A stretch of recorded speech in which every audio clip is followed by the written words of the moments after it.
Welcome, committee members, staff, and guests. We're going to go ahead and get started with our Ad Hoc Reappraisal Committee meeting for tonight. So the next several sessions is going to be information and education to the committee. Tonight we have two subject matter experts, Kirk Boone and Chris McLaughlin, both from UNC School of Government. We'll take the first 90 minutes to have them present and the committee can ask any questions they may have as we go along. Please feel free to ask questions. And then we'll have, we want to carve out time at the end for the Buncombe County's communication and public engagement team to discuss how we will gather community input over the next few months. We have a tight agenda, so tonight we will not offer public comment. While the public is welcome to come and listen, we will not offer public input tonight. However, we will be seeking public input on December 8th, same time, same place, for the first hour of the meeting. So only committee members may ask questions or contribute to tonight's conversation. If any member of the public or staff have questions or comments, please feel free to email them to Keith Miller, our Director of Buncombe County Property Assessment, and I put his email address up here on at the front of the room. We will have a working dinner, so we'll break once the dinner gets here and we have a good break. We'll have you all get your dinner and bring it back to your table, your place setting, and then we'll continue our time with our guest speakers. So any other things that you want to mention? Did you touch base on Lillian? Yes. Okay. Yeah, no, I think we got everybody. Yeah. And do we want to give them the next steps that we see in the future, or do you want to say that to the end? Yeah, why don't we do that now? Yeah. Let's do that. Let's go there real quick while we're here. So again, December 8th, we'll have the first hour dedicated to public comment. And then we'll have a 20 to 30 minute presentation by Dr. Dwight Mullen on home ownership in the Black community in Asheville. And then we will have a 30-minute open dialogue and discussion with committee members. And then in mid-January, we'll nail down a date on that, but we'll have Larry Clark from the International Association of Assessing Officers, the Director of Strategic Innovations. And he will be talking sort of at a global look at assessing homes and sort of at a national level. And then we'll have our Keith Miller here and staff that will talk about the operations of his office and kind of give you a peek inside the Office of Property Assessment here in Buncombe County. All right.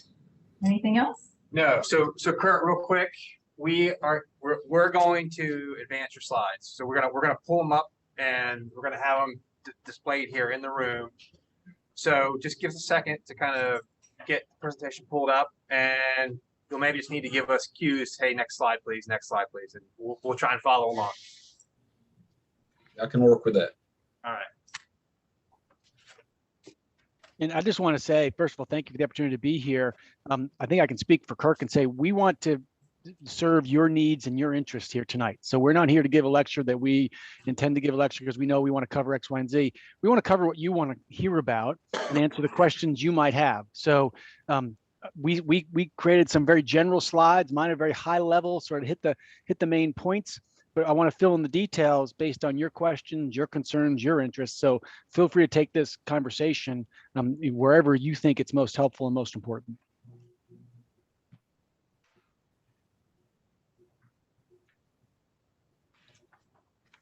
Bear with me here, y'all. Yeah, that's what it's supposed to do.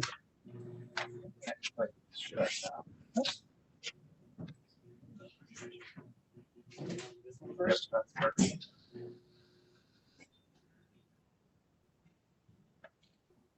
you go. All right. But now we need to.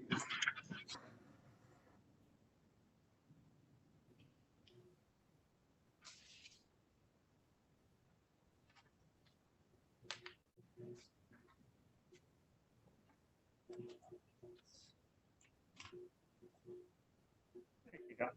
Thanks, sir. You're up, Kirk. We need Kirk. Kirk. Okay, there we go. All right. Are we ready? I think we're ready. Okay, everybody can hear me good. So, just want to first echo what Chris said. Thank you for letting us be a part of this. This is kind of exciting. A few years ago, I did a blog post after I learned a little bit more about citizens advisory committees. And I can share with you that as far as the property tax world goes, you're one of a very few counties that have responded to that idea of having a citizens reappraisal committee to be transparent and to talk about the issues that are important to citizens, and to serve as as we'll see in my first slide, I'll look back at the resolution that formed the committee, and to make sure that I was aligned in this presentation with what the commissioners asked for the goals to be forming this committee. So as I'm going through this presentation, one of the things that I tried to do is I tried to have it at a high level, like Chris mentioned, but given those goals on appraisal and reappraisal and equity, I'm going to go into the weeds just enough to where I'll venture to say that some of you will say, okay, yeah, I kind of knew that part, but hey, that's something new. And so I'm doing that intentionally because I think as you continue to serve on this committee, you'll be exposed to some of these statistics that I'm going to mention, and maybe some of the tools that appraisers and professional appraisers that work in the county that they use when they're evaluating when it's time, how to advise when it's time for a reappraisal, and how we're doing on a reappraisal. So we'll start from the basics and then get into the weeds within about 30 minutes, I think. So without further ado, again, thank you for letting us be a part of this, and we can go on to the next slide. And so again, as I mentioned, those three goals that are in black on this slide came directly from the resolution that formed this committee to identify citizen concerns. And I know that'll be a big part of your committee going forward. But my focus is really going to be on the second and third goal coming from that ordinance. And that's to provide guidance, to help you provide guidance on future assessments, and to provide input into equity concerns. And so I've taken 2 and 3, and I've tried to classify each of my 20 or so slides that I have into those 3 categories. I think in order to provide guidance on future assessments, you got to have some basic knowledge of what we mean by appraisal. And so some of this information that I'm going to share with you, I use in classes that Chris and I teach to other to elected officials and other boards and department heads that are not necessarily working in the tax office full time, but they need to know something about what goes on in the tax office. So we will start with that appraisal, and in the upper right hand corner of the slides, I'm going to try to refocus to make sure that I'm staying on task in the time that we have to make sure that we're doing what the commissioners are looking for, and what my real focus is, what my specialties are, which is appraisal and reappraisal, and then of course equity, number 3. And so we can go on to the next slide. And so again, starting out very basic, generally an appraisal is just an opinion of value, and anybody can have an opinion of value. Obviously, we wouldn't have an appeal process. There wouldn't be appeals if people didn't have an opinion of value. So citizens have an opinion of value. But we also have to frame this discussion within what our law says. And so we have a legal definition that Chris and I will both touch on, and he's going to expand on these appraisal and reappraisal ideas more in a legal sense, what we're allowed to do legally. But 105-283 talks about the true value, and that an appraisal is the true value of property or the process by which true value is ascertained. And somebody's got to kind of be in charge of that. And the law also, our North Carolina law in the Machinery Act says that the county assessor is that person. All 100 counties have to appoint a county assessor. And that county assessor is by law in charge of the listing and appraisal and assessment of all the property in the county in accordance with the provisions of the law. They are the legal authority that sets the assessment, which that definition also found in the Machinery Act is the tax value. So we have true value, which is appraisal, right? And I'm speaking much broader even than the assessor's office, the appraisal profession. And as we narrow that down, everybody has an opinion, but there are professional appraisers, and their objective, if market value is the task, the assignment, then market value is something that is defined in the law. The assessor is responsible for the taxed value. So how do those relate to each other? Let's go to the next slide. Okay, so true value, again, 105-283. It says, and I don't like to read wordy slides, but I will for this one, because 105-283 says that the value that the assessor must determine is market value. True value meaning market value, or the price estimated. Got that word highlighted too. Estimated in terms of money at which the property would change hands between a willing and financially able buyer and a willing seller, neither being under any compulsion to buy or to sell, and both having reasonable knowledge of all the uses for which the property is adapted and for which it is capable of being used. Now, that's a mouthful. Why would I waste time or spend time on a presentation reading that? This is very, very similar to the market value definition that's found throughout the appraisal profession. If you're an appraiser that is working alone, many times we call those fee appraisers. They're trying to determine the value of one property. You may have had a fee appraiser do work for the bank that you're using as a lender for a reappraisal or an initial home loan. Same type of definition, very similar. And that's a good thing in North Carolina. It keeps everybody on the same playing field. What do we mean by market value? The Machinery Act gives this definition, but note that definition of estimated. In that definition, that word estimated. And let's go to the next slide. So true value is estimated. And again, that statute mentions it is market value. And it is as of a date, which is also something in all appraisal must be as of a date because of the economic principle of change. Market influences, as most of us can understand and know, are constantly in a state of flux. They are adjusting for demand and supply, land, and most areas, which is pretty important in appraisal, is location. Most locations have a fixed supply. And so when demand changes, this market value is always, in a state of flux, going back and forth because of supply and demand. That's very different from market price, which is an actual amount. Now, assessors and appraisers, I'm kind of going ahead a little bit to assessors, but appraisers are also very interested in market prices. What is in an arm's length transaction would someone pay for real property? That's the commodity that is in exchange here, is real property. So the difference is market price is an actual amount paid in an arm's length transaction.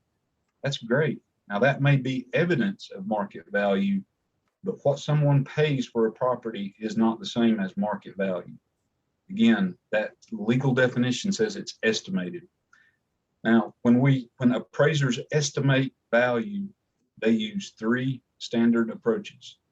All appraisers: the cost approach, the sales comparison approach, and the income approach.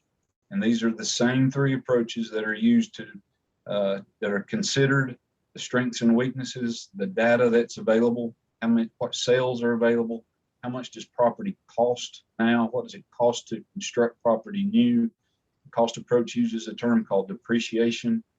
The formula for the cost approach is replacement cost new less depreciation. So we can see that quickly we get from this concept that everybody has an idea of value. Everybody has an opinion. We can get into the weeds of appraisal pretty quickly when we start talking about the cost approach, the sales comparison approach. That's where those market arm's length transactions are important, and the income approach. So we won't talk a lot about income approach in this presentation. It's used mostly with income producing properties like hotels, but the assessor has to put assign a value to income producing properties, just like the high-rise hotels in downtown Asheville. And so they consider the data that's available and the strengths and weaknesses of these approaches, just like a fee appraiser would do. And so that leads me to this last bullet, real property appraisers. And so really, because of the North Carolina Appraisal Act, which has been codified in our general statutes in Chapter 93E, really gives the authority for only two groups to assign the title as a certified appraiser. And that is the North Carolina Appraisal Board. And if you are doing fee appraisals, for a lending institution, for federally backed loans, for, like we mentioned earlier, mortgage loans,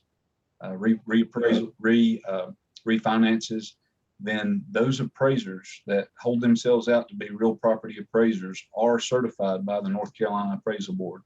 The other group is ad valorem appraisers, and they are certified by the North Carolina Department of Revenue. They're required to be certified.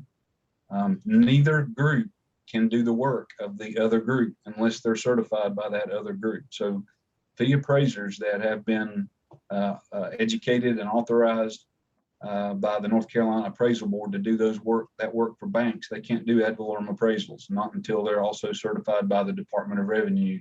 Taking those courses and passing those exams that are required by law. And Chris and I teach some of those classes. The Department of Revenue oversees that whole program, and there's a program of continuing education hours, just like all other appraisers.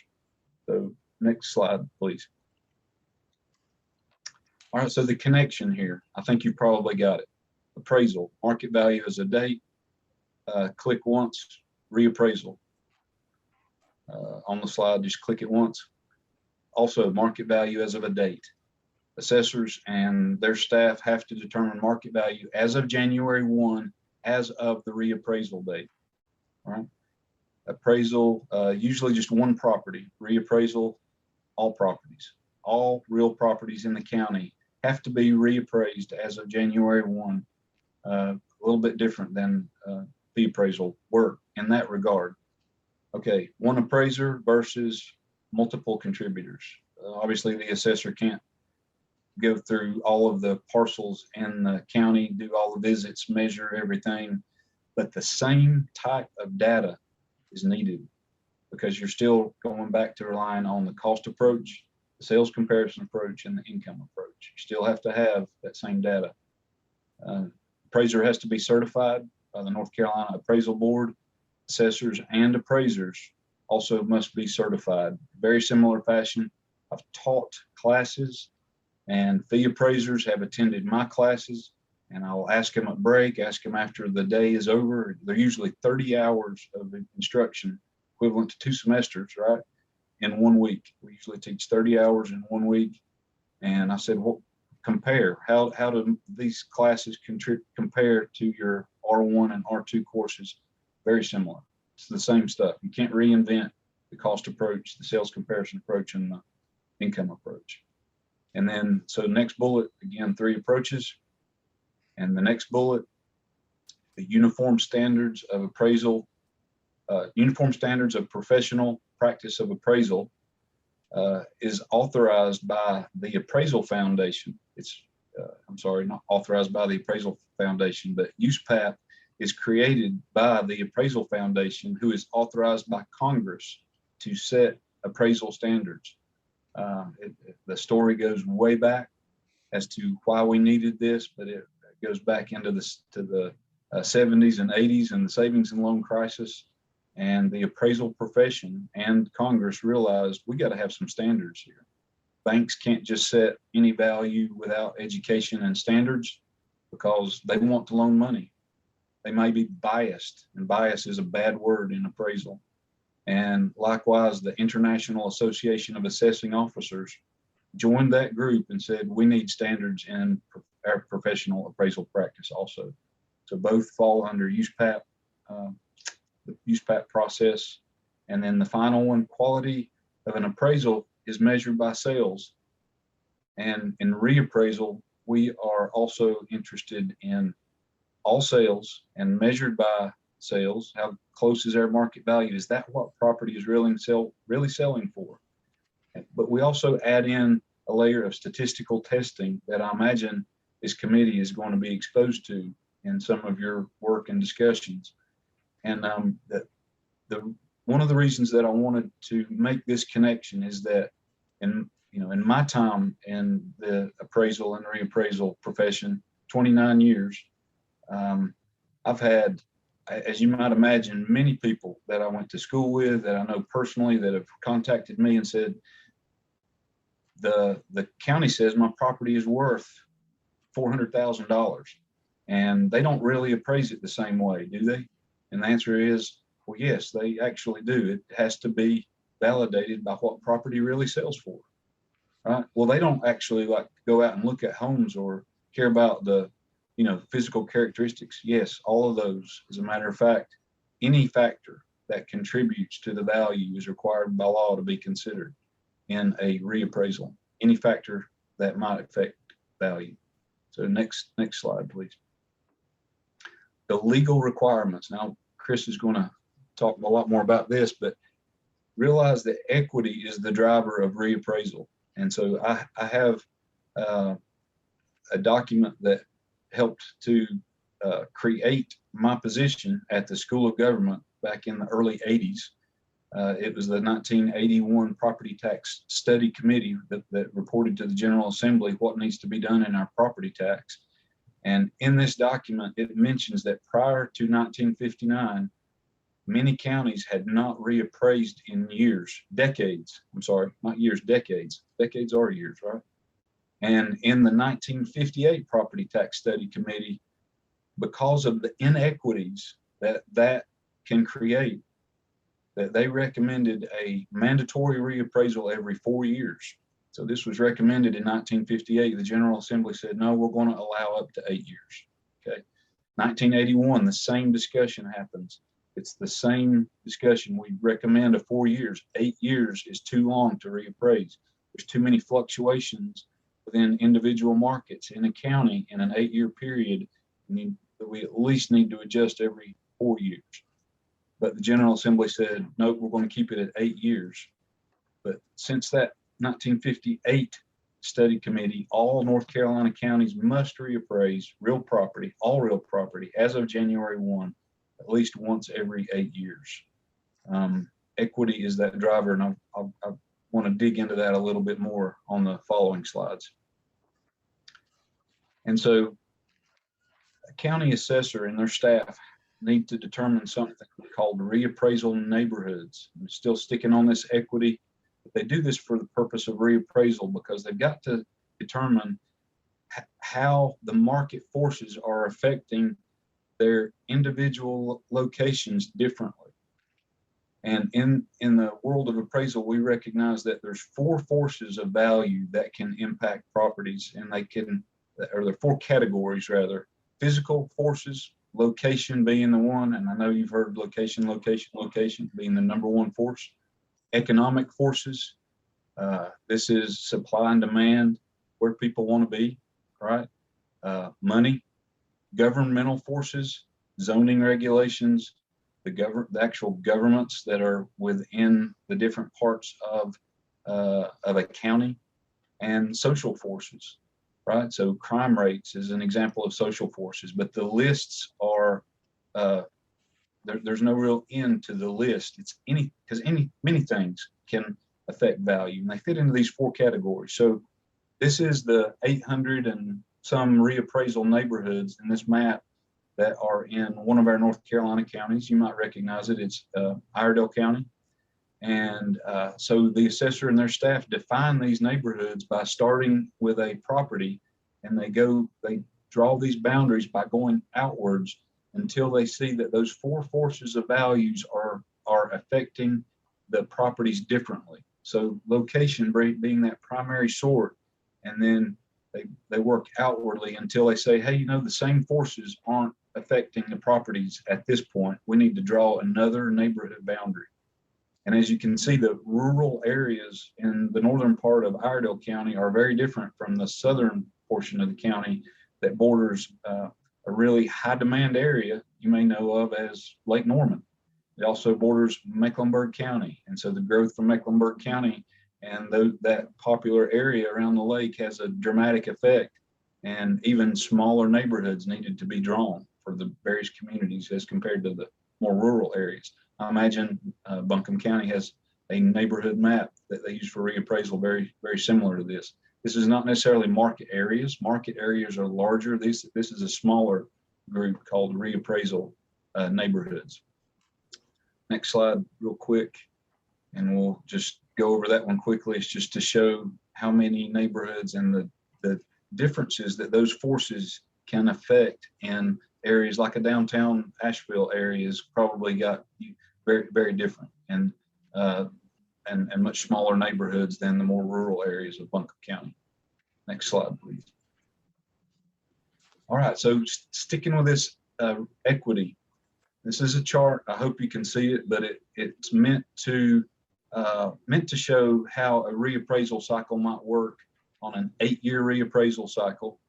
And I've divided this into 2 groups of low income and high income owners. It can really be any 2 groups. It could be golf course frontage owners versus golf course but not frontage owners, right? It could be golf course versus some area in the county that is not as desirable. So remember, supply and demand has a lot to do with property values. Limited supply and demand is in a total state of flux all the time.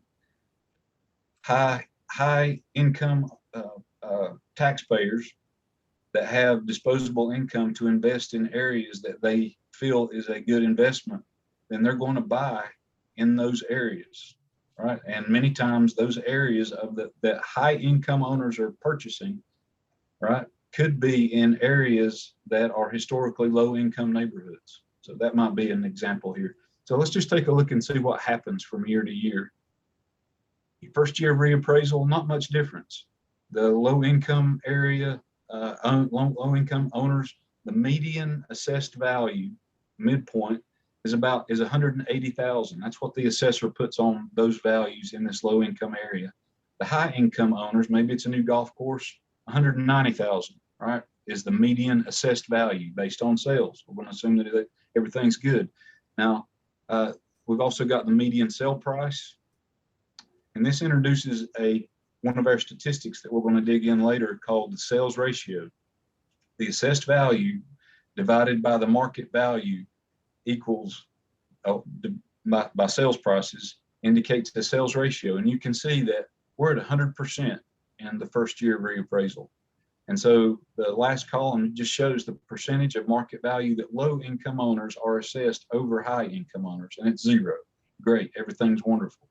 The next year, the areas that are more desirable, have more demand, in a North Carolina reappraisal, the assessor is not allowed to adjust the value because sale prices go up. General economic conditions you do not recognize in a non-reappraisal year. So in the second year, in 2014, as you can see, the assessed values stay the same, but the median market values both increase, right? Real property usually increases, not always. They both increase, but the higher income owners have bought properties that where, you know, I buy them because I think the land is going to appreciate here. And so there is a 2% market value difference, or 2% that low income owners are assessed over high income owners. Note the median sales ratio. That says that the low income properties are being assessed at 98.9% of market value in year 2, but the higher income owners are being assessed at 96.9, or about 97% of market value. And that gap just continues to grow year after year. Usually markets don't, you know, you invest in an area, it's the golf course, it's where people want to be. Values, it's a trendy area, folks are buying there, supply and demand, values increase, and every year that gap increases. So it would be great, even in the first year after reappraisal, way back here at 2014, it would be great if we could adjust this, and we could, for assessment purposes, the assessor could capture all of this additional value and re-equalize. That's the key. Re-equalize the amount of property taxes that folks pay.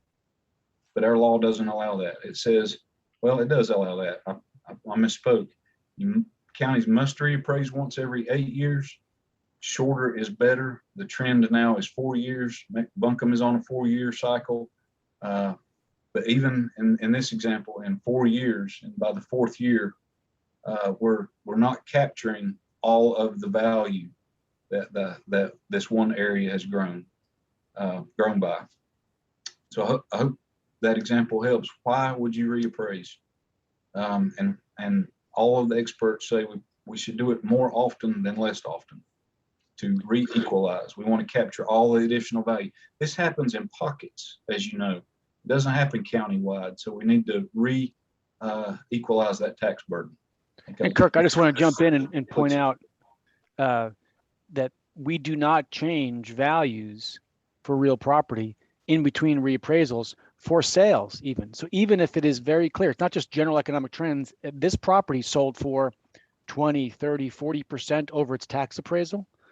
We don't change that appraisal on that particular property until we do it countywide at the end of this current cycle. And that might be 4 years, it might be 8 years, as Kirk said. So just keep in mind, this is not just, oh, generally we think prices go up. This is when literally there are, in fact, sales of properties that we know for a fact the market value of this property has gone up substantially. By law, the county cannot change that property until the next reappraisal. Thank you, Chris. Next slide. So accuracy is important, right? Maintaining accurate property data, just like any appraiser, you have to have good information going in. You have to know about the properties in order to have good values coming out. So physical and other pertinent information. Remember, we said physical is one of those things that's important. Geographic areas need to be assigned to appraisers. If you have a large enough county like Buncombe, one appraiser can't handle that, the whole county. Pick up new construction. They're constantly working with the county departments to know who's being permitted new construction, but also there's no exception for non-permitted property, and that happens in every county. So there's a chase to keep up with new information all of the time. Existing accuracy, communicating with property owners is a must. The trend in North Carolina, which I think is wonderful, is you tell us, here's our data. Look at your property data, and if you see if taxpayer, property owner, if you see something that's wrong, let us know, right? And there's electronic ways to do that now, so to get that information back. So next slide, please. Accuracy, very important. So this might be 4 homes in a neighborhood, and the task is obviously hundreds of homes in a neighborhood, but to make it a little more manageable for the discussion, 4 homes, there are individual property characteristics, nuances that make the value of these properties a little bit different. Some neighborhoods, topography of the land may be important. It looks like it might be in this neighborhood, Other areas topography may not be an issue in some counties or even in some market areas, some neighborhoods. But all of the characteristics that any appraiser would be interested in for any purpose, the county assessor is also interested in. Certainly location, the biggest one, size, square footage, condition, and then the land characteristics as well. I've got a more exhaustive list of examples of data that the assessor and other appraisers need to collect. Next slide, please. And so one of the things that we've done in mass appraisal over the last 150 years is develop this idea of mass appraisal modeling. So we can take these long equations, we call them mass appraisal models, that take into consideration all of these characteristics. And remember, we've already subdivided the county into neighborhoods, and we've said the same forces of value affect the physical, governmental, social forces all affect these properties similarly. So when sales occur in one of those neighborhoods, then that is an indication that there's a change in value even to the properties that have not sold, right? It's actually a bad thing to appraise only the properties that have sold. Remember, the assessor has to reappraise all properties. So through this process of model specification, gathering the information, the characteristics, are we using the cost approach, the sales comparison approach, the income approach? It's a process called model specification. We get the initial structure. And then model calibration is where the assessor and his staff, and luckily we have some pretty good modeling techniques, multiple regression analysis, and other mathematical strategies to help us know exactly how much these characteristics matter based on arm's length transactions and relative cost information that's available in the market. So indeed, this last bullet just says, like, for residential properties, arm's length sales and market data are used to appraise all comparable properties as of a reappraisal. All comparable properties, we appraise all the sold ones and unsold ones based on the sales in those neighborhoods. Okay. Next slide. This is, again, a smaller example. I'm just making a chart to show 4 homes. We've collected the data. We know the square footage. We know the number of bathrooms. We know whether they have a fireplace or not. We have a little bit of a subjective data element there. What's the quality grade? And so from that and the sales and the cost data, this last column says, hey, our models indicate that a base rate for this neighborhood is $120. And we can adjust that based on square footage. I'm sorry, $120 per square foot. We get a base amount just based on the size. And then we can add and subtract or multiply based on the model specification for all of the different characteristics that are important. Literally anything that impacts the value of the property to determine value. So this is a four variable and 4 home example of a mass appraisal, when actually we're doing thousands of homes and have multiple variables that the assessor's office collects and tries to maintain the accuracy of those variables. Next slide, please. Examples of data collected. Again, this is just examples. Many of the items are quantitative, and those tend to be more objective for an appraiser. You measure it or you count it. And if you can measure it or count it, then usually that's something that's much easier to verify than more subjective variables. You really have to be able to define what you mean by hilly topography. How hilly is hilly, right? Traffic is heavy or light. The condition, A, B, C, D, the style, the views. And so this is a little more challenging. It's always better to try to take these subjective data elements and make them more objective so they can be verified by other appraisers. Some of those things you just can't do. But these are all just examples of the types of information that the assessor's office may determine are relevant. And interestingly, some things that you might think are relevant and even some data elements that are collected the mass appraisal software and the techniques that we have today can actually show statistically that, hey, this item is not really relevant. And it might be something like bedroom.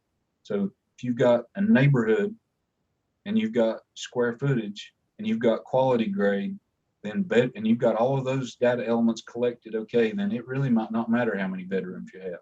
Now, it matters because it matters to the taxpayer, right? So the taxpayer may say, you've got me at 4 bedrooms, we've only got 3. When in reality, in that neighborhood, sales indicate that it doesn't make much difference. Complete example there that I threw out, but it's true. That is what we actually see in some areas for some variables. Next slide, please. Bringing you back to ratio studies. So you remember assessed value divided by sale price gives us an indication of what percentage of market value, if this qualified sales price been qualified as an arm's length transaction, how close are we getting to market value?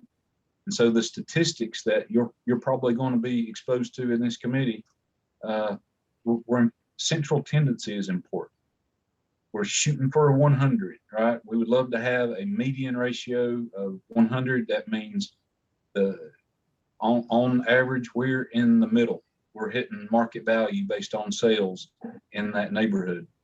IAAO says in a non-reappraisal year, 0.90 to 1.10, and I mentioned a term there that I didn't explain. International Association of Assessing Officers.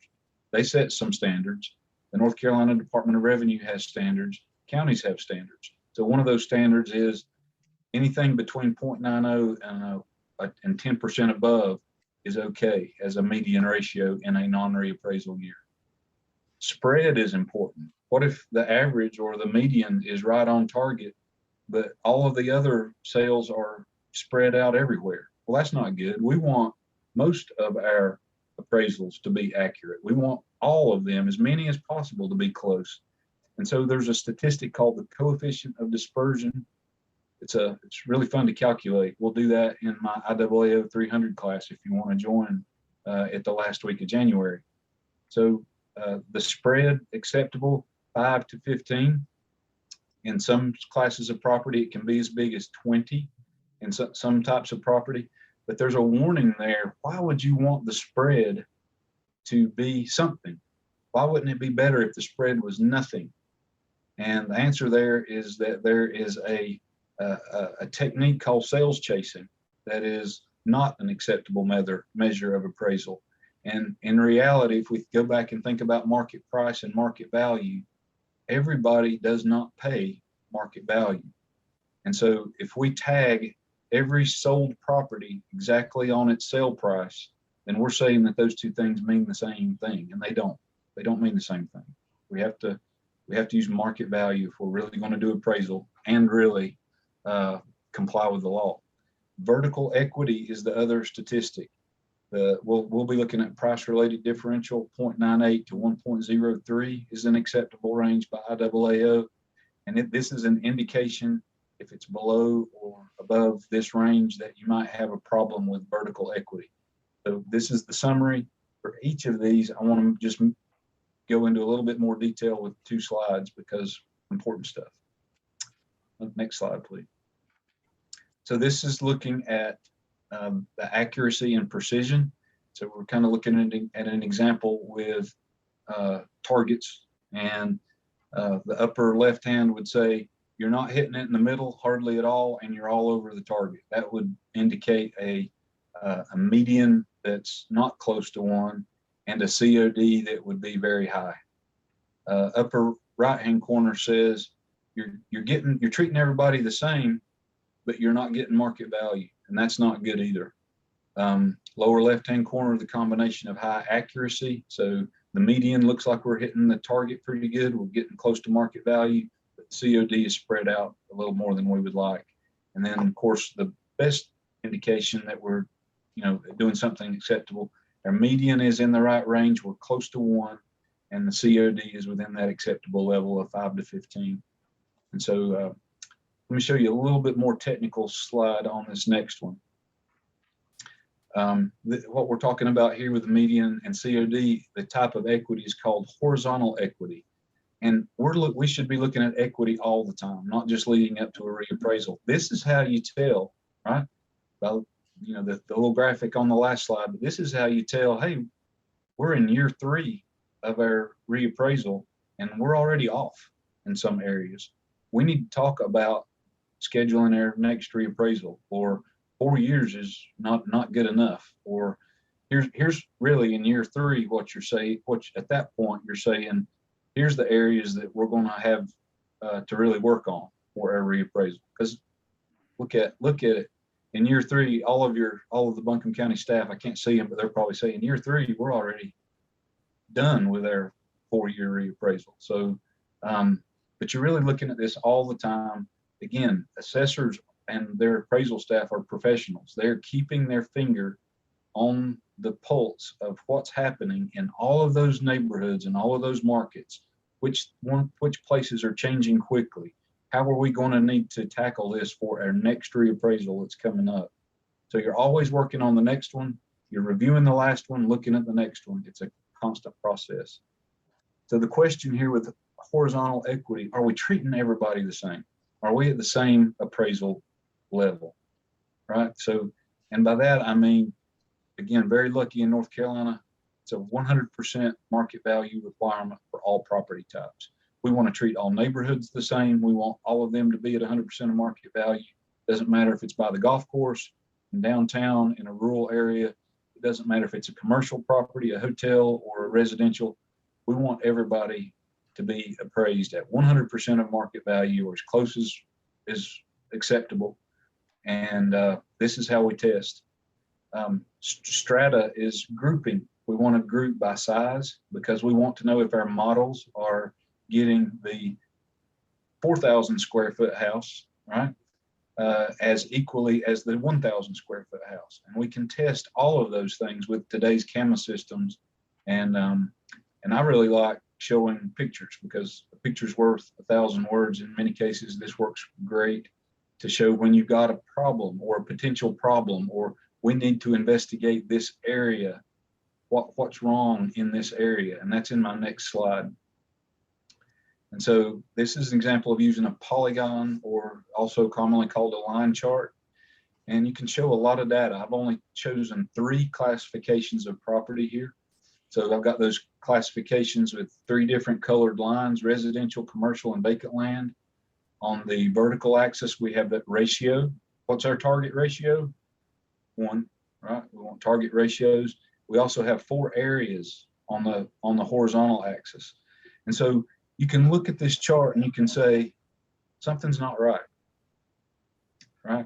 So it looks like residential properties by our blue line in area A, B, and C, we're really close to 100% of market value, but something's off in area D.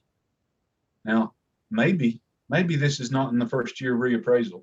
And that would say, well, okay, area A, B, and C, they just haven't appreciated in value very much. But area D, right, we're at a lower percentage of market value. Maybe area D sales are just going up. We're not in a year when we can reappraise. And so, you know, area D is an area where values are going up faster than the other 3 areas. The other 2 lines in this chart, something's off. We've got commercial properties in all 4 areas, which is very equal. It looks like it's the year of reappraisal, but we're at 60%. And that's not acceptable, because that means me, right, the homeowner, I'm a residential property owner, I'm paying on 100% of my market value, but commercial property owners are only paying at 60% of their market value. So in this example, I've not really framed it in that it's a reappraisal year or the first year after or whatever, but it was meant to show all of the information you can just get from these 3 lines and then a line chart. I hope that's helpful. Next slide. This has been a great discussion lately, vertical equity. And this is, instead of between property classes, it's looking at, are we being equitable? It's an examination of being equitable between low value parcels and high value parcels. Are we treating those properties and hence those owners of that property the same? So we use a statistic called the price-related differential, is the main statistic. It's an indication that there might be. It's not absolute proof that there is a problem, but it is used as an indicator to determine we might be regressive, which means regressive means our high value parcels are underappraised relative to low value. If you go think back in my chart and we go to the high value and the low value differences there, we can see as we get further away from the year one, the first year of reappraisal, we're getting more regressive, right? Because it's not the assessor's fault, right? The system becomes more regressive in that scenario because we can't change the value, but higher, more parcels that are in areas that are in more of a demand are underappraised, underassessed relative to their low value counterparts. If we get a PRD in this between 0.98 and 1.03, that is an indicator that everything's all right. You're not showing any bias on the high and low value parcels. Next slide, please. A lot of information on this slide, but this is using kind of a scatter plot, or it's very, very similar to a polygon that we looked at earlier for vertical equity. And all we're doing, we still got the ratio on the vertical axis, but on our horizontal axis, we've got sales prices from low to high. And so in the top chart, we can see we've got a line right there at 1, and whether it's a 20,000 or 200,000, 300,000, a 600,000, 700,000, add as many zeros as you want to that. We're kind of in the same range, and we're scattered around that line. But look at the last example, the bottom chart, for example. Here we have the lower sale prices at a much higher sales ratio, and the higher sales prices are at a lower sales ratio. We are underappraising the higher properties with the higher sale prices. And in reality, we want this top chart. There should be no correlation between sale price and the sales assessment ratio. We want to be at, remember, we want to be at 100%, no matter how you break it down. All right. Next slide. Final thoughts.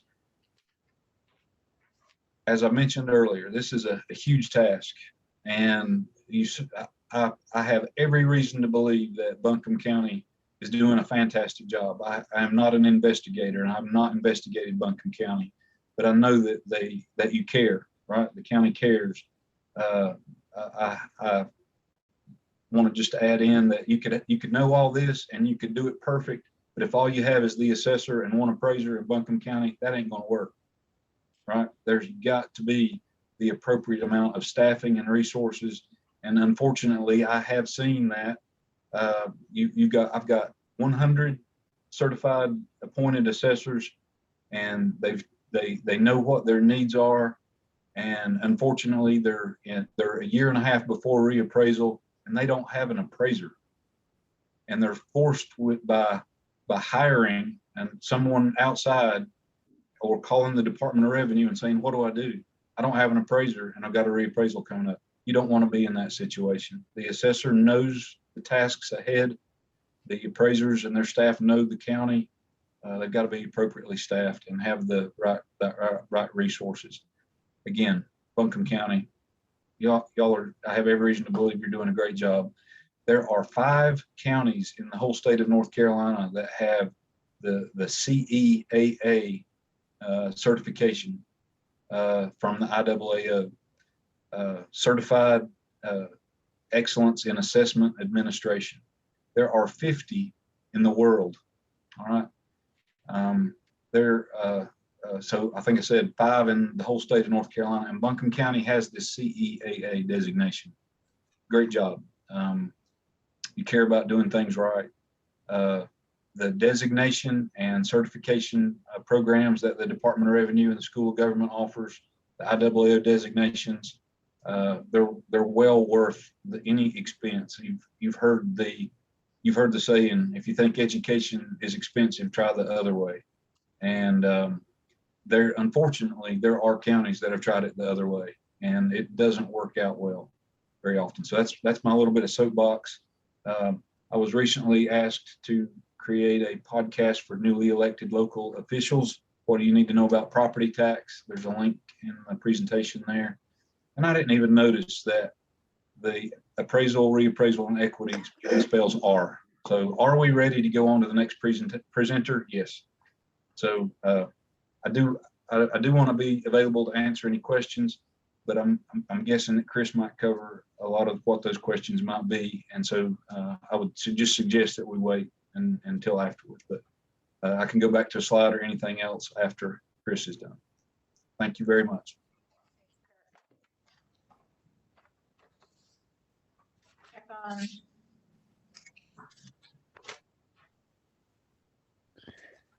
Excellent. Nice segue with the "we are ready," Kirk. Love it. Thanks again for this opportunity to be here today. I'm a colleague of Kirk's over at the School of Government. I am not an appraisal expert. I am not an assessor or an appraiser. I'm an attorney. So I know the legal foundation on which reappraisals are conducted. And I know the overall, I focus on answering questions about the legal structure behind the entire local government property tax system here in North Carolina. So my presentation here, I'm going to step back a little bit, go a little higher level, more of a 30,000 foot view, really focusing on some of the limitations that are in place on local governments in North Carolina relative. Before you get going too far, Yeah. We have food that just arrived. Why don't we take a break? Go grab some food. You guys gonna grab some food And we will get started with Chris. Thank you for letting us interrupt there at the beginning and let everybody gather and get their meal. Of course. I'm sorry I'm missing dinner. I hope it is good. I'm having some pretzels and hummus here, but not quite the same there. So are y'all, is this a good time to start? Yes, please start. Thank you so much. Excellent. Sure. So as I was mentioning earlier, I want to pull back a little bit, go a little higher in elevation in terms of less detail perhaps, and focus a little bit on the restrictions, on the limitations that local governments face under North Carolina's local property tax structure. And so you should know as a starting point, for the most part, both counties and cities are limited in their authority to act in any sphere, in any area of the public good, by authority that's been explicitly and expressly granted to them by the General Assembly. So if a city or a county has not been given a particular authority, they most likely don't have the authority to act in that area or take a specific action. So sort of understand that basic limitation that unless we can point to a statute that gives a local government this authority, then generally the local government cannot take the action we're contemplating. So with that in mind, go ahead and flip the slide. I want to talk about some of the basic limitations that apply beyond that idea of needing specific authority to take any action. And the 3 points here, one of which you heard a little bit from Kirk already, the number 2 there, the true value. But I'm going to be talking about first the limitations that exist in the North Carolina Constitution. Because before we can even get to an authorizing statute, before the General Assembly can grant an authority or a power to local government, that General Assembly needs to be acting right in line and in conjunction with the North Carolina Constitution. That is the highest law of the state. Now, obviously, there's a federal constitution as well, but the North Carolina Constitution creates some restrictions on the General Assembly's actions in terms of what authority they can give to local government. So we want to start with a very, very high level of the North Carolina Constitution, talk about statutory standards, the true value standard that Kirk mentioned, and then talk about the very strict limitations on refunds and releases, on waiving property taxes. And the spoiler alert is that local governments cannot waive or refund a property tax whenever they feel like it. It's going to be very limited in their authority. Let's go ahead and jump to the next slide. We'll start with the Constitution here. Keep clicking. You can click through till we get the text up there on the board. Excellent. Stop right there. So the first limitation, we're focusing on Article 5, Section 2. So if you want to go read the specific details, you can see the actual language there. There is a limitation on classifying property. Classifying property is simply a fancy word for treating different types of property differently under property tax law. If we're going to classify, we're going to group them and segment them and treat property differently than other types of property. So we might tax some property, not tax other property. We might tax some property at a lower level than other property. And that authority to classify property, which essentially is the authority to create exemptions, whether it's a full exemption, completely tax-free, or a partial tax exemption, where we're simply reducing the tax burden on a particular property. That authority is delegated by the Constitution only to the General Assembly, to the state legislature operating in Raleigh. Local governments do not have the authority to classify property. Local governments do not have the authority to create their own exemptions. When the General Assembly acts, they need to act under statutes that are uniform and statewide application. The same property tax rules have to apply from Murphy to Manteo. The General Assembly, even though they have the authority to create exemptions, cannot create an exemption that applies only in Buncombe County. They cannot create exemptions that apply in certain part of the states and not other part of the states, which means we do not have any local exemptions. We do not have any specific exemptions aimed at specific counties or specific towns, because we have to have the same property tax rules that are uniform and statewide across all of North Carolina. Also note, this means that local governments cannot opt out of existing exemptions. If the General Assembly creates an exemption, it must apply in every county. So Buncombe County cannot say, you know what, we think there are too many nonprofits here, getting too many property tax breaks. It's driving up the tax burden. The rest of us, we're not going to allow the nonprofit charitable property tax exemption anymore. Can't do it, right? Cannot do it. So you have to play by the same rules all across the state. Local governments have no authority to be creative, no authority to pick and choose which exemptions they want to apply or to create their own exemptions. The other uniformity requirement applies to property tax rates. Under the Constitution and case law that's developed, now there was language in the previous versions of our Constitution that was more explicit, but we don't need to worry about that because courts have interpreted the current language similarly under even though this is a relatively newer Constitution, that a jurisdiction must have a single property tax rate, one rate per jurisdiction for all property. Can you click it one more time? I think there's one more line there. Excellent. It applies to all property, real and personal. And very quickly, what is real property? Real property is dirt and buildings for the most part. Dirt and stuff we build on dirt. Personal property is everything else. Our statutes don't define personal property. It defines what is real property. And if it's not real property, then it's personal property. As Kirk has already told us, real property, land and buildings, need to be reappraised countywide at the same time, at least every 8 years. Personal property, which includes motor vehicles. We have a separate taxation system for registered motor vehicles that any of us who have a car are familiar with. When you go to renew your registration, to get your little sticker on your license plate, you have to not only pay the registration fee, but you need to also pay the property taxes for the coming year to the DMV.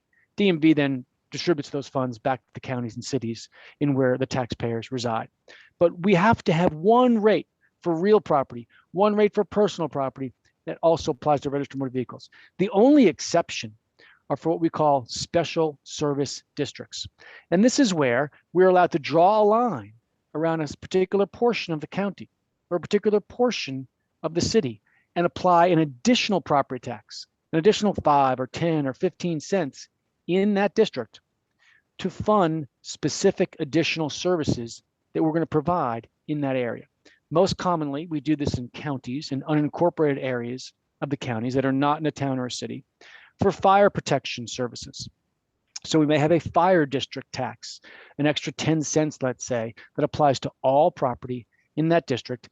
The revenue from that extra 10 cents must be used for fire protection services in that district. But there's a variety of justifications for special service districts. Cities often have them for business improvement districts or urban revitalization districts where they're going to provide additional services, perhaps better streetscape and lighting and additional garbage collection and additional police protection to encourage folks to come down to that part of downtown and spend money.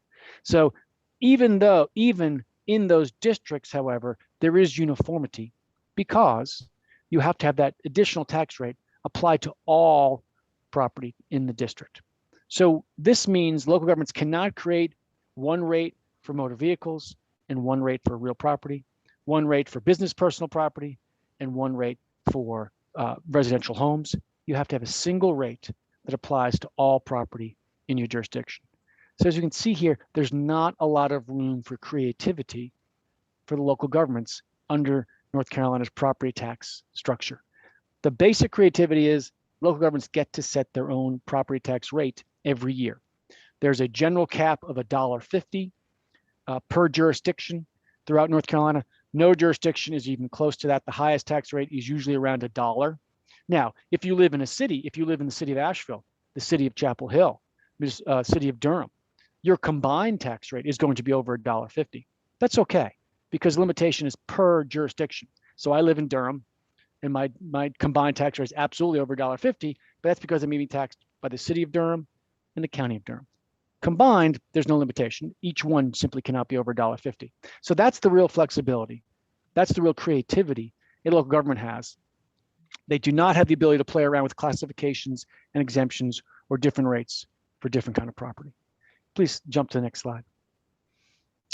This is the true value restriction that Kirk has already spoken about. And just know we are pegged at true market value, true value in money. What is that? That's true market value. What would two equally informed individuals in an arm's length transaction, neither side being pressured to sell or buy, what would this property exchange hands for, right? With no surprises on either side, no imbalance of information on either side. What would the sale price be? That's our goal. And that's true for land and buildings and cars and planes and factories and taxable business personal property, et cetera, et cetera. It's the same standard. And we're supposed to tax it, appraise it at full market value, and tax it at full market value, unless there is an exception, an exemption or exclusion that applies to reduce that taxable value.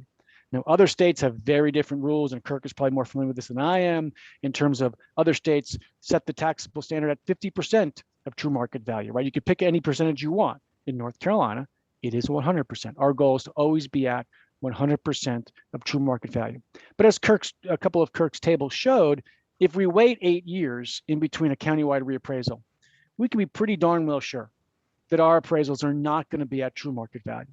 They may be too high, they may be too low, but we know for certain something has happened in the market on those 8 years, which is why many counties are moving to more frequent reappraisals. In a perfect world, we would reappraise every year. We'd reappraise our real property every year, right? Because then we'd be tagging it at true market value, at our best effort true market value, with only 8 months since we last did it. That would be great, but it's not practical because it takes time and it takes money to conduct a reappraisal, regardless of whether you're a tiny county like Perquimans, Terrell County, right? Or you're a much bigger county like Buncombe or Durham or Orange County. It takes time, takes money. So it's impractical to do it every year. But more and more counties are moving from 8-year cycles to 4-year cycles. The law has not changed. It is still allowed to be done every 8 years. But this is the goal. This is what we are shooting for by law. Next slide, please. Keep clicking. So there we go. Now we're going to talk about limitations on waiving property taxes. North Carolina governments cannot simply choose to release, to waive a tax whenever it so desires. There's a basic prohibition right here in 105-380. Importantly, this restriction here also says that the elected officials, the county commissioners, would be personally liable if they provide an illegal refund or release that costs the county money.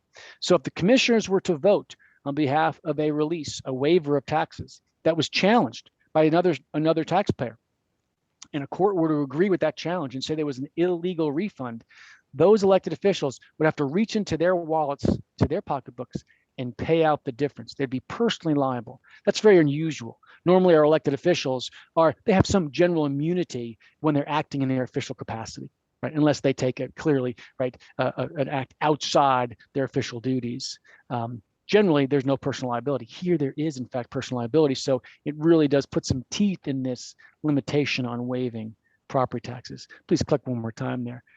So it says we cannot release unless the Machinery Act says we can. Click one more time, one more time. Sorry. Here we go. So the two instances in which releases or refunds are permitted are for clerical errors by the county or when a tax is illegal.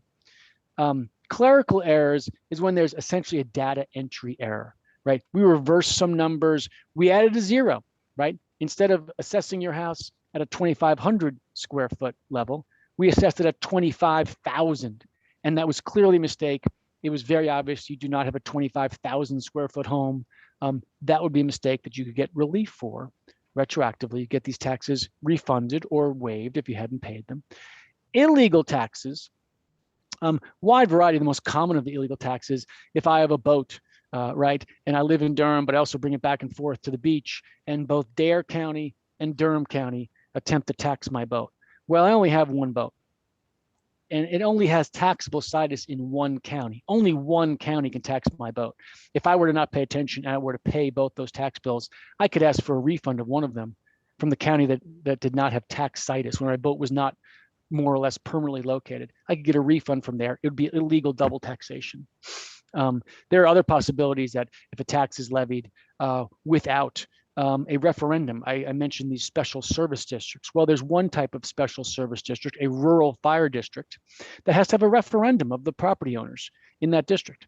If a county were to levy a rural fire district tax without that vote, without that referendum, that would be an illegal tax. But that's pretty much more rare, much more rare. Remember, for the most part, we don't have a special referendum on property taxes every year, on the property tax rate. We have to have a public hearing on the annual budget ordinance, and the board needs to vote on the budget ordinance, which includes the property tax rate. But there's no voter approval of that. That happens every 2 years in our regular county commissioner elections, right? That's when we actually have voter input. Voters don't actually vote on the actual tax rate. So this is the limitation. This is the one that says we can't just give taxes back to people because we feel bad for them, because they're suffering economically, because we think COVID has really hit restaurants, and we should be able to give back property taxes to all the restaurants that are shut down for 6 months during COVID. That is illegal under North Carolina law. Same too with gentrification, right? We could not simply say, well, we think that some certain taxpayers should get some of their taxes back because they're long-term residents of an area that happens to be really hot right now in this particular downtown area that has great appreciation, and they're trying to stay in their homes and having real problems with it. We can't just choose, because we think it's a good thing from a social perspective, to waive taxes for these particular people, because those taxes would not be levied due to clerical error, nor would they be illegal. Next slide, please. So summarizing, what does this mean, right? Just to pull together these limitations. Remember, we cannot create our own local exemptions. Importantly, that goal, the statutory requirement, I shouldn't call it a goal, it's a requirement that we appraise at true value, means we cannot cap reappraisal value increases at a certain percentage. Now, very famously, California has such a cap in place for residential property. Other states and localities outside of North Carolina have adopted similar caps that says we cannot increase the value, the assessed value of residential property more than X percentage per year, 10, 15, 20, 25, pick a number. That would be illegal in North Carolina. Why? Because our obligation under North Carolina law is to assess at true value, whatever that might be. And that might be 1% more than last year. It might be 10% less than last year. It might be 50% more. Now remember, I said last year, but for real property, we're not doing it every year. We're doing it every 4 years, or perhaps every 8 years. So that's when you wait 8 years, that's when suddenly you're seeing, let's say, a 60% increase in property value. And so people, taxpayers, understandably say, well, wait a minute, my tax value went up 60% in a year. Not really. We haven't reappraised in 8 years. So it's still a big jump, but it's 60% over 8 years, not 1 year, right? Because it's been 8 years since we set it back to true value. We cannot artificially cap reappraisal value increases because we're required to set appraisals at true value. We cannot, as I mentioned, waive property taxes because we just want to help out certain segments of society. We cannot waive taxes unless there's an illegality or a clerical error. Now, Buncombe County and Durham County and Mecklenburg County are the 3 counties I know of that have started some property tax relief programs to help taxpayers, usually lower income taxpayers, longtime homeowners, right, who are in areas that are, whether you want to say suffering gentrification or experiencing gentrification, right? Oftentimes we say gentrification is great. It increases our tax base. That's a wonderful thing. but it's not necessarily great for the longtime residents on limited incomes who are seeing their property values go up, up, up, up, up, up, up. That means their tax bills are going up, up, up, up, up, but they might be on a fixed income. They're retired. They don't have a whole lot of assets. It's an area that was not traditionally high income, is now suddenly becoming high income area. And these folks are long-term lower income residents there. These property tax relief programs have to be crafted rather carefully, because what they cannot be a simple waiving of property taxes. We can't simply say, we'll just forget 50% of your property taxes this year, because that would violate the restrictions on when we can waive or refund or release property taxes under 105-381. Excuse me. Instead, these types of relief programs need to be justified under local government's general authority to provide housing to low-income individuals or for welfare programs. So housing can be low or mid-income individuals, lower income individuals, welfare programs more broadly defined, right? Up to the governments to decide what types of, how they can target that. But importantly, these kind of programs need to have some restrictions on them to demonstrate they're not simply property tax refunds or property tax waivers, because then they would be illegal. So to do that, most counties have added in things like income restrictions to make sure we're targeting them for lower income taxpayers. Some counties have talked about making them grants or loans instead of grants. A grant meaning there's no obligation to pay it back. A loan perhaps saying, we will loan you money to help you pay your taxes. And those loans might be forgiven over time if you stay in your home for a certain amount of years, because now we can tie that to a low income housing authority that we have to help lower income individuals stay in their homes. Again, we have to tie it to some local government authority other than property taxes, because we don't have the ability to be creative under the property taxes. So those are the types of concepts and concerns and limitations we have when we're trying to be creative with property tax relief programs. Next slide, please. The appeal process. First, let me start out to say there's a presumption in favor of the county. So this is different than, of course, the criminal justice system, right? Because in the criminal justice system, the burden of proof is on the government. There's a presumption of innocence. The government, the state, needs to prove guilt. That is not true. In the property tax world, there is a presumption in favor of the government's initial decision. The taxpayer needs to raise evidence that tends to disprove the accuracy or legality of the appraisal made by the county. You may say, well, that sounds a little unfair, perhaps, but think about the information disadvantage, right? Who has all of the information about the true value in terms of the specifics about that home, what level of construction it might be, how many bathrooms I have, is my third floor finished? How am I using my home? What was my income? If we're talking about eligibility for exemptions or exclusions, the taxpayer has all of that information. The taxpayer has that information. So that's why the burden is on the taxpayer, because the county does not necessarily have the right to barge in the door and say, we're going to walk through your home and do an individual appraisal to make sure we get it right.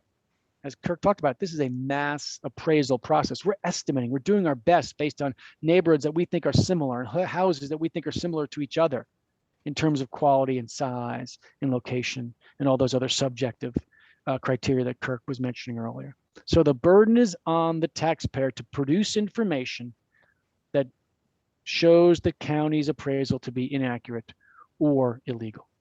Please, next click. Also remember, all of these restrictions I mentioned earlier also apply to the appeal process. So there are boards that will hear this appeal. They, however, are stuck with the same statutory obligation to set appraisals at true market value. The boards, just because we're in appeal, the board can't just choose to make up its own number, right? They are tied to the same constitutional and statutory restrictions that we just talked about earlier when the county is creating its initial tax rate and appraising the property initially. So these appeal boards can't just choose to waive taxes or lower taxes because they feel bad for the taxpayer and they think this individual is suffering some difficult economic times. Right? That would be illegal. They're subject to the same restrictions that the county was when initially appraise that property. So go ahead and click. We're going to click through the different levels. You can go, I think there are 4 levels here. Keep 3, and there you go. Perfect. So the first step is really that initial email or phone call or visit to the tax office to say, hey, I think you got my appraisal. My appraisal seems too high. All right, something's going on here. This is weird. And Keith can share with you more numbers, but a huge percentage of concerns or questions or problems about appraisals are resolved informally. And in fact, in Durham County, when we just had a reappraisal 2 years ago, I was able to just through the computer, literally just click on my address and it would show me some comps. I could submit the comps and say, look, this seems like it's just too high. And it was actually resolved without much, I don't think there was perhaps any personal interaction. They just looked at the information I submitted and said, you know what? You're right, taxpayer McLaughlin. That does seem to be a little high. They were able to lower it. I promise you, I didn't get that because I work with the school government. I never even had a personal interaction with anybody at the tax office. So informally, a lot of the initial concerns or errors, right, that are made by the tax office are resolved.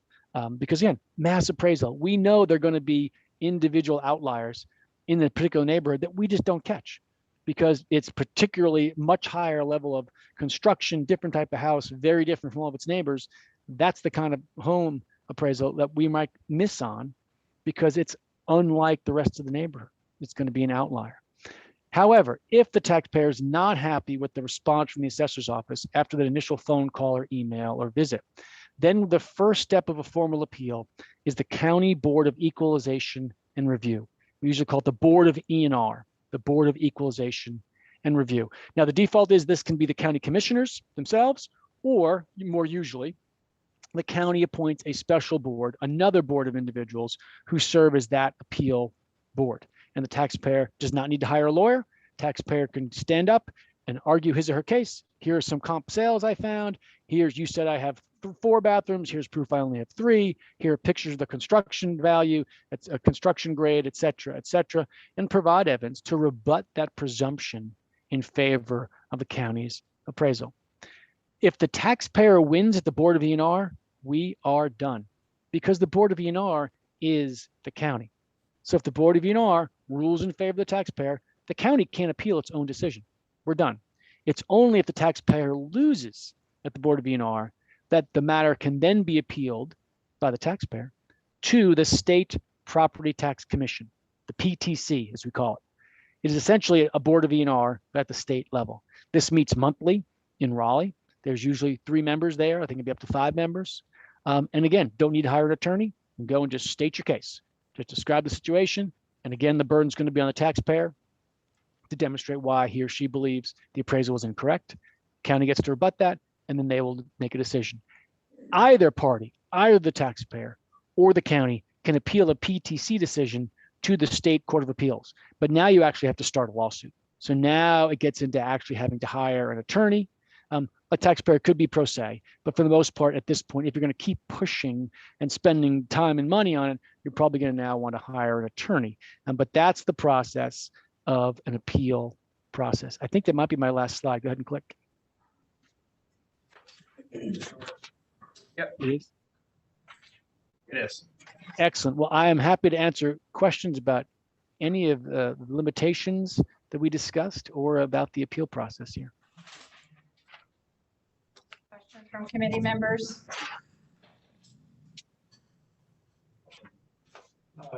Chris, Kirk, can you guys hear me? Make sure. Good. So my question, Chris, goes back to something you said about our reappraisal process, or the frequency with which we are able to do the reappraisal process. Right now, my understanding is Buncombe County has adopted a 4-year reappraisal cycle. From what I've heard from this presentation, there's nothing stopping us legislatively from pursuing a more frequent cycle, except for what you've mentioned, perhaps being more practical considerations of time and money. So my specific question, I think relevant to Asheville, is we have an appreciating market in Asheville, in which our market values are increasing, but every 4 years we've got stable assessed values. So I see this as a situation in which there's unrealized tax revenue, property tax revenue in between reassessment cycles. So does this represent perhaps an opportunity for a more frequent reassessment to essentially pay for itself? Just my observation on the legal issue, you're absolutely correct. There's no legal restriction. I will say Durham County, where I live, did move to a 3-year cycle for its most recent reappraisal. They may be going back to 4 years. I can't recall, Kirk. I don't know if you know, but that's at least the one county I know that had moved to a regular period less than 4 years. But there's no legal restriction to say you have to be at 4 years. It could be less, could be shorter. This might be a question that I also pitched to Keith, that at some point in time, I'd like to hear some of the practical limitations that if we were to entertain a more frequent assessment cycle, what that looks like practically for your team.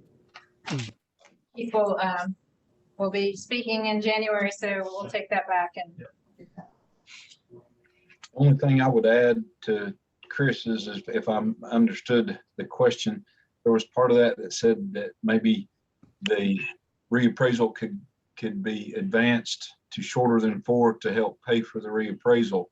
But I guess that burden would still be spread throughout everybody. The tax rate's the same for everybody. So if you're increasing the budget amount to pay for the reappraisal, but a lot of folks' values remain the same, I mean, maybe the math could work out, but the tax rate would still have to apply equally.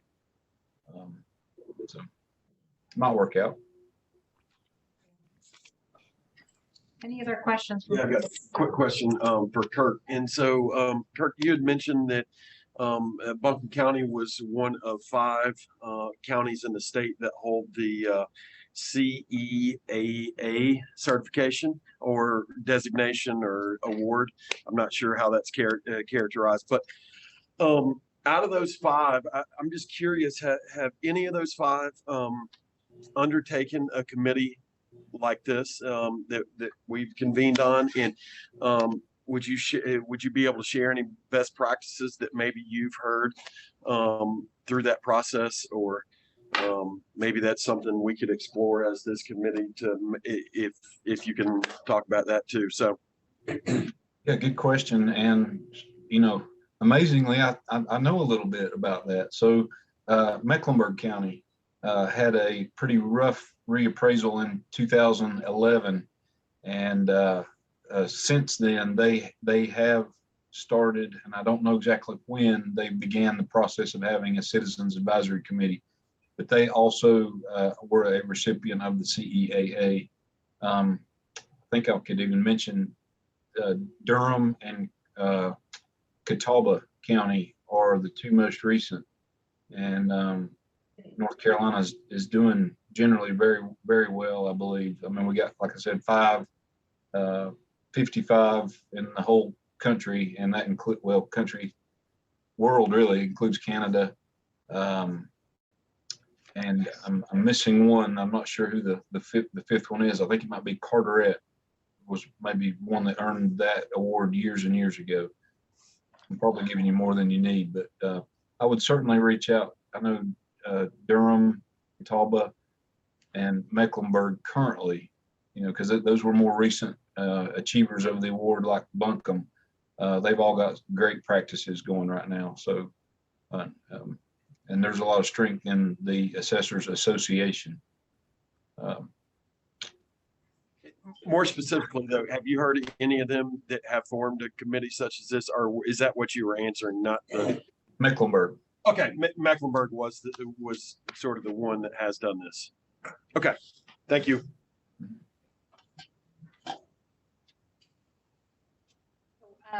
If there aren't any other, Two more questions. I just don't want to take time from the we board. if want to that's all give right. time for Oh, our communications and public engagement, but we want to value your questions as well. And so maybe 3 more minutes to wrap up questions, and we'll have Lillian come up. yeah, both of these are super quick questions, so I'll just ask them really quickly. We've talked about appraisal standards and those being set at the state level. Are there any legislation barriers for a specific county setting stricter standards than those that apply at the state level?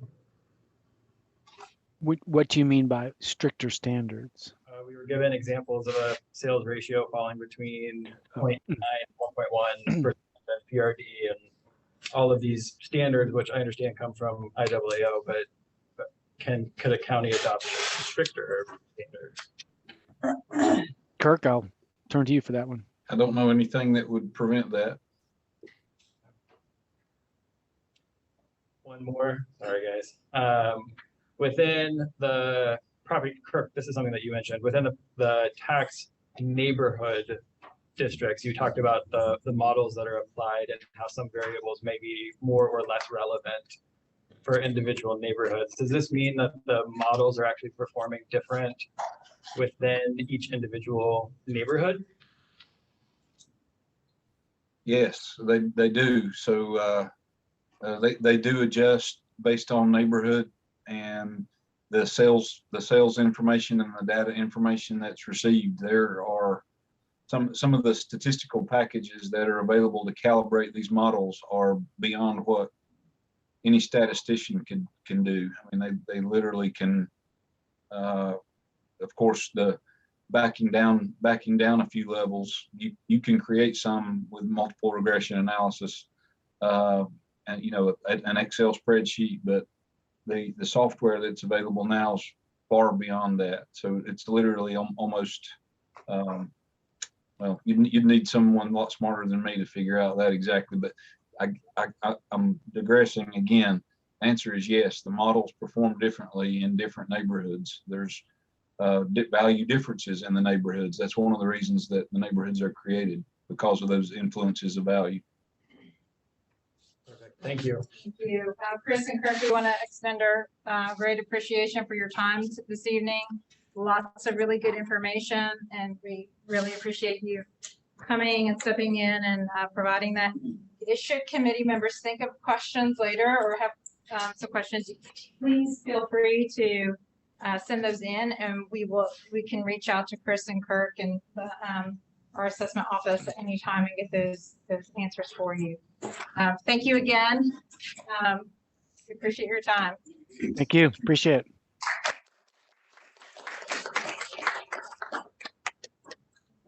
Lillian and Leonard front to speak about our opportunity to gain community input. And they have a quick exercise to go through with you all. Just feel free to. Actually, we switched it. We have about 47 slides, so we can get through it in the next 14 minutes. No, I'm Lillian Govus. I'm the Director of Communications and Public Engagement, and this is Leonard Jones, who is one of our community development specialists. And our job, along with Cassie, Max, and the other members of the communications and public engagement team, is going to be to build that engagement plan so that this committee is truly the voice of the community as we move forward. So we wanted to get some feedback from y'all, and certainly everyone in the room can participate as you are inspired and see fit to, because the feedback that you give us here will help us create a plan that best meets this committee's needs and best represents our community's input as we move through this process. So it's like freshman year of college, who here has done a SWOT analysis on anything before? I see a SWOT analysis. So we're talking about strengths, weaknesses, opportunities, and threats. Generally, these are going to be internal for the organization. So when we're talking about strengths and weaknesses, let's think about in Buncombe County government, what are some of those strengths and weaknesses? I'll start off with a strength. We have a really, really strong communications and public engagement team, our CAPE team. One of the best that I've ever had the privilege of working with. But then our opportunities and our threats are going to be those external things. I'll come up with an example of a threat. What happens next week? Exactly. We've got holidays. And what happens 3 weeks or whatever, 4 weeks after? I don't know time. Christmas and New Year's. All right. So we got holidays. So when we're talking about trying to engage people, well, they don't want to be engaged because they're trying to eat some turkey. So the sun goes down. Sun goes down? And the weather's. All right. Brenda's got them all. Yeah, I don't like stuff. Right, sun goes down and we're all ready for bed. I think a few people might be ready for bed right now. I saw you standing up. You had to get some energy. All right, so feel free as you're feeling it. Let us know. And I know we don't have much time, and we are not going to keep you late. So you've got thoughts. What are your thoughts? I think a weakness is just simply man or woman power to try to get to all the folks that we need to get to. Right. We have to make sure that we reach people where they are. Reaching people where they are. Do you think that's an opportunity and a threat, or just a threat? I think that could be both. Yeah, because Leonard, what are you doing all week, every week, all week? Well, yeah, he's working. Leonard's down at our community engagement. Leonard and Miss Bobette, well, Miss Bobette's not quite there anymore, but our community engagement markets, we are going to our community where they are. So both an opportunity and a threat. And I can confirm, he is at work. What else? What about trust? Is that a weakness or a That's a strength? threat. I think trust is over here. I don't know.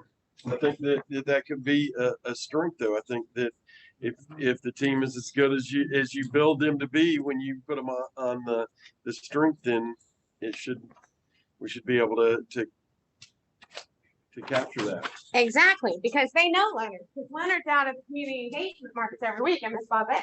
They know Miss Bobette, and so we have that trust. But also, one of the things that we're doing, what's the biggest thing on your plate right now, Brenda? How about reparations? How about reparations? And what are you doing with the community around reparations? We're meeting with this historically impacted Black neighborhood. Right, and you're seeking feedback, right?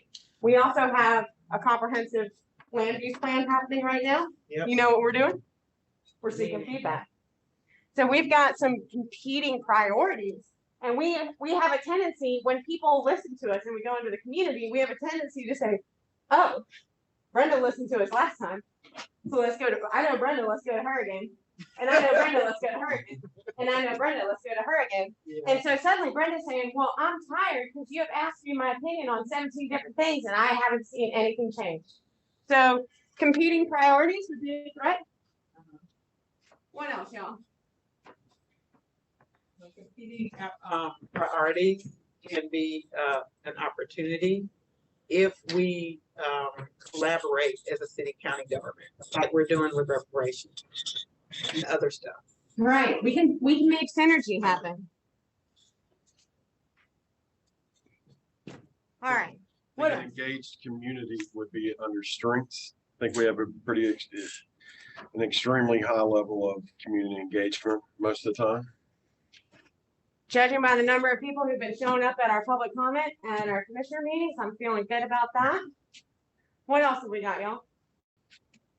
Could you also say that with the community engagement, that I don't know if that would be a weakness, even though we're out there, are we really listening and asking what the community wants?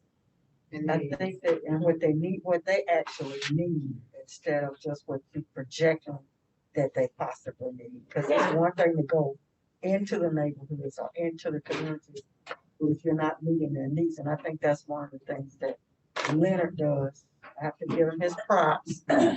He does go out and engage with people. Because I've seen people can go out. You can go out. I don't know how you do it. It could probably go into strengths, weaknesses, opportunities, and threats. Because you actually go out to these areas, but are you really engaging with the people in the communities that you are working with? Let him finish writing. So No, keep going. The threat is misunderstanding. Because we assume that people know what we are talking about. And that gets back to what Bobette says. We had a meeting with the Stumptown residents, which is no longer a neighborhood.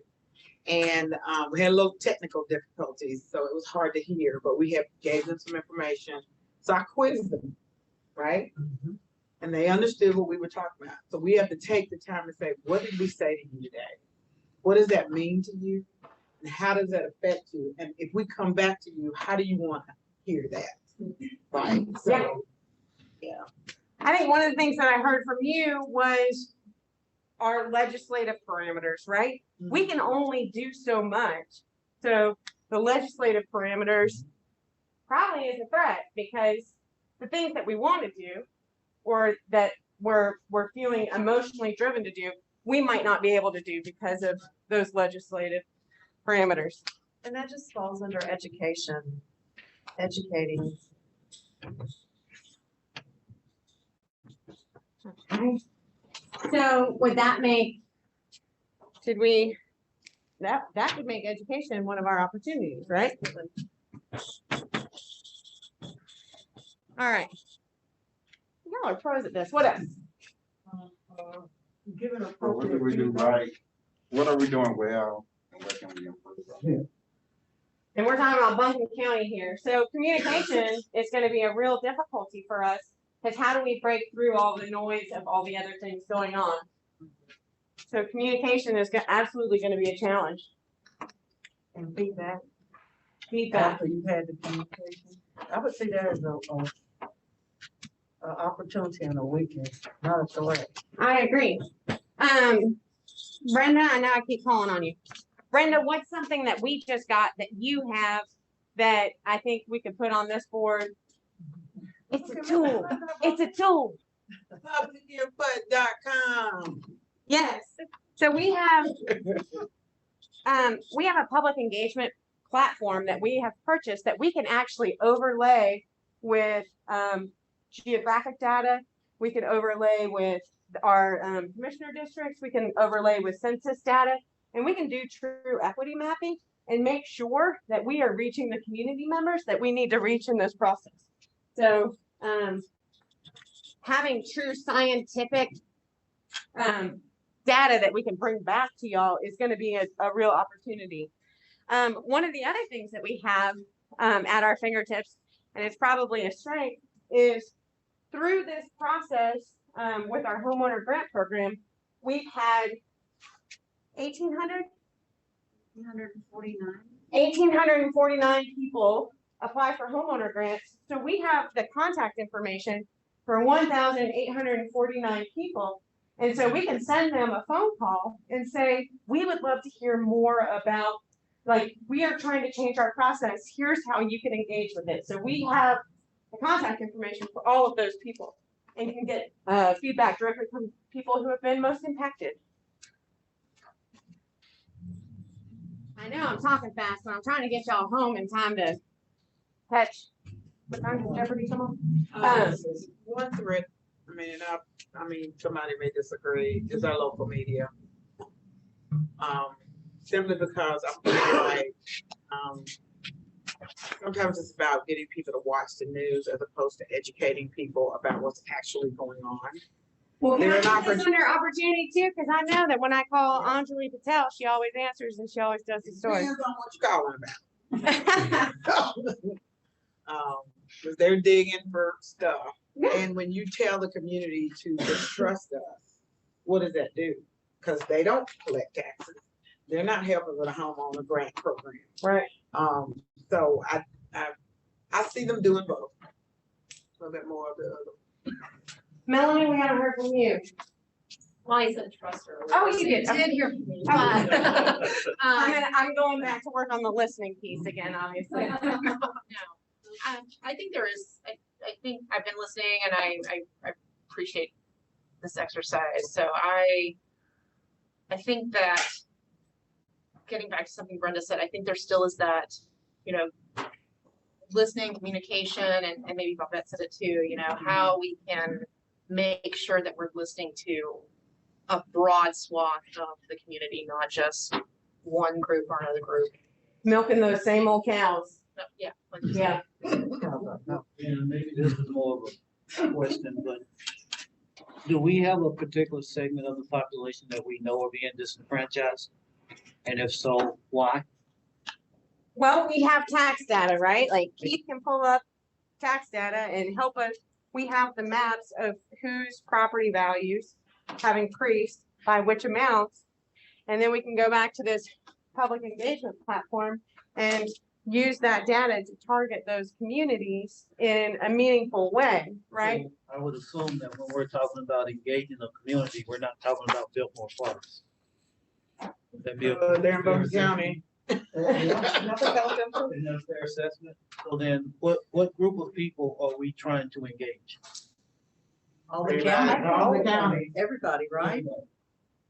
We can, you know, the way that we like to make sure that we're doing things is really targeted to those most impacted, which we've got that data from Keith, but then also doing an open call to everyone. So no one can say, well, you didn't ask me. Well, sure we did. It's on the website. We put out a press release, you know, it's on social media. Anyone can participate. However, we are being very intentional about most impacted communities so that we can ensure that their feedback has its place where it connects with the work that y'all are doing and then guides the outcome. Okay, so I would like, I know that the public engagement, the media and platform would say, like, for instance, I can speak for my community with the seniors, they're not on social media. They don't get the input from where you tell them where they can go because they're not computer savvy. And so like, I feel like that maybe something else has to be done because Shiloh does have a community association, but it does not always get out because people are not really looking at the web pages. Right. And they're not, some people are still paper indoctrinated to, you know, Absolutely. to newsletters and that's another Those church way. pamphlets, all that. Yeah, so that's another way to engage. That's an opportunity that I wouldn't want to miss. And one of the great things about this platform is we can actually do paper surveys and have it read them. And then we don't have to do the data entry, but all of their feedback goes into the same mechanism that we're using for reporting. So that's huge. But I think Leonard leads our connections with our faith community. And your feedback there made me think of how that's a great opportunity to help amplify and connect outside of a digital realm. I see Christina's coming to cut us. She's got the hook. I see her. She wants y'all to go home and enjoy your families. Anything else? What are we missing? So did you capture the technology component? The lack of technology, the lack of savviness. I put paper and tech here, and I'm gonna put it over. I think Leonard's. Are you writing that, Leonard? Yeah, like, Technology. Like this thing, everybody doesn't have technology, look at websites. That's just not older people. That's a lot of people.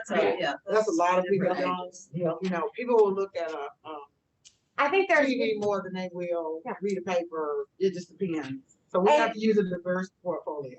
And to that point, there's one big thing that we have not mentioned. It's basically the elephant in the room, and it's why we're all wearing masks. But we're in a pandemic, and people are sick of it. People are tired.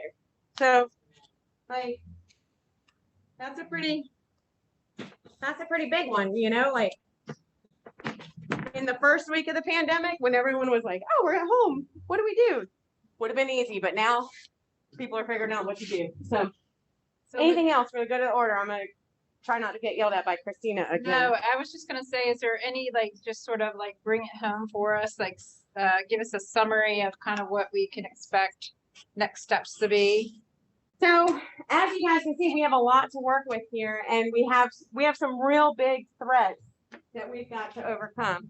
So when we're talking about creating a true engagement plan and bringing it back to the commissioners and engaging the community in such a way that we have information to bring back to the commissioners, one of the biggest pieces that we're going to need is kind of time, right?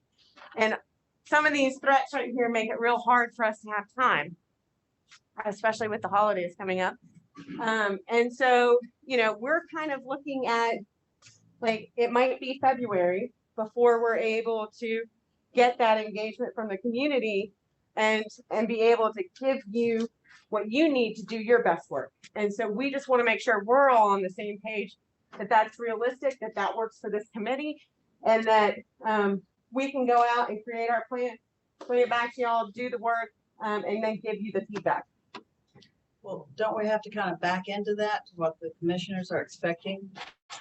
I mean, the threat of being the holidays and the weather, I think are very big. But if we talk about that in the pandemic and going into winter, I have a hard time seeing the logistics of getting that back to the commissioners. Right. So I think we're talking about getting this to y'all in February, but maybe but getting it to y'all does not mean getting it to the commissioners. Correct. So we have until the commissioners give us until the spring. And so that gives us about a 3-month window of time in the springtime to get something back to them. So what we have done is exactly what you're saying, is kind of back up that timeline. So December, we have open public comments for you all to hear December 8th. We'll also hear from Dr. Mullen at that point in time. In the meantime, Lillian and her team are going to be getting the survey together, getting that out, getting that disseminated with their specific plan, and getting that data back to us by mid-February. That should give us 6 good sessions to really work through a strategy and come back with recommendations. And that's based upon a meeting a couple times a month.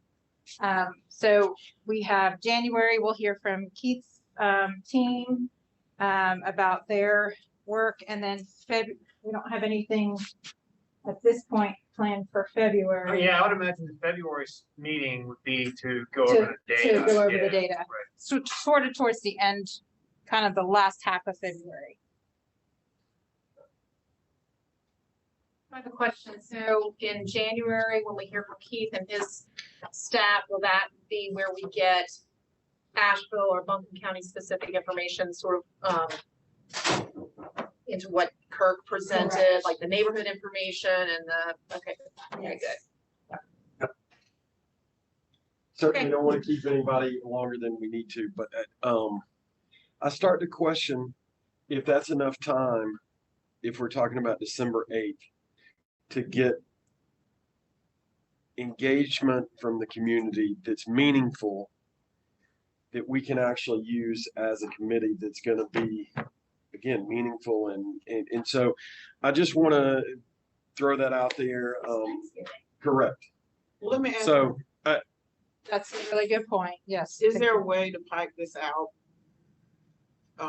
Video this out so people can write in comments as we have public comment here. Oh, yeah. So today's meeting is gonna be put on Facebook after this. We didn't go Facebook Live, but we totally have that capability. And I thought so, because that would be a great place to capture, and then we got the information out to our neighborhoods. Right. That would be great. But a point of clarification, we are not coming back to you December 8th with engagement. well, we're having a public comment on Yes. December 8th. And so I think if we're gonna do this, we need to be intentional and have proper engagement, because that, for me, that's the biggest piece to this whole thing, is that engagement piece from the community. So How do they know, how does the community know about the 8th?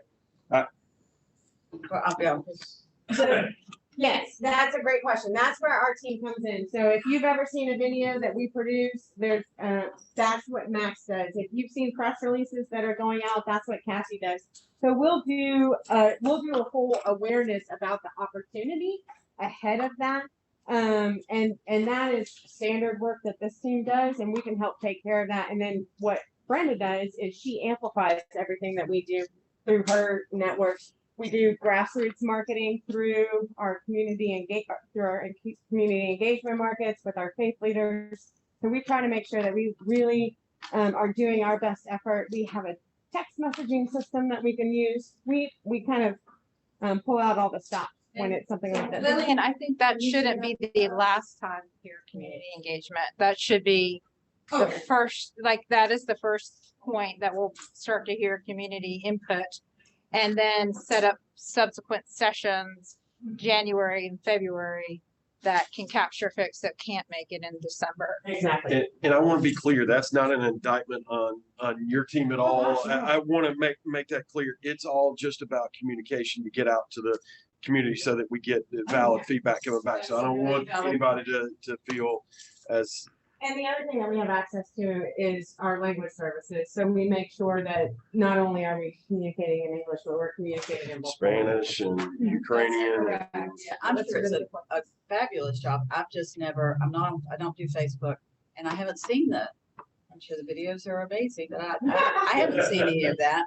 Well, we're gonna get you now, Debbie. You're gonna get a straight feed of videos. Excited about it. Most of those should be on your webpage, right? They are, yeah. All of those on our webpage. We use them multiple ways, and we can even text them out if we need to, so. Maybe an email, maybe when Rebecca sends us emails about reminders or whatever, you could list where that's at, so we can let other people know where it's at. I like it. Be careful, we might hire you. Toolkit for the committee to use. Mhm. What? A toolkit.